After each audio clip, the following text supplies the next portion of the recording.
ఇక్కడ అన్యజనులకు అది రక్షణగా మారింది. వారి పరిపూర్ణత అది ఎక్కువ ఐశ్వర్యముగా మార్చబడి ఉంది. నేనేమంటానంటే ఈరోజు రక్షణనే ఐశ్వర్యము నీవు కలిగి ఉన్నావు.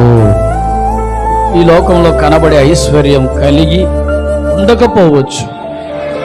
లోకంలో ఉన్న ఐశ్వర్యం నీకు కలిగి ఉన్నా లేకపోయినా పర్వాలేదు, కానీ రక్షణ అనే ఐశ్వర్యాన్ని మనమందరం కలిగి ఉన్నాం గనుక ఈ రక్షణ అనే ఐశ్వర్యం అది పరిపూర్ణతగా మన జీవితంలో ఎప్పుడైతే మనం మార్చబడుతుంటామో రక్షణను పరిపూర్ణం చేసుకోవాలి. స్తోత్రం చెప్పండి.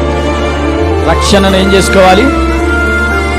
రక్షణ పరిపూర్ణం కావాలంటే మనము దానిని కాపాడుకోవాలి. దేవుడు నీకు ఇచ్చిన రక్షణను కాపాడుకోవాలి. భయముతో వణుకుతో నీకివ్వబడిన రక్షణను కాపాడుకుంటే అది పరిపూర్ణతగా మారుతుంది. అది నీకు ఎక్కువ ఐశ్వర్యముగా మారుతుంది.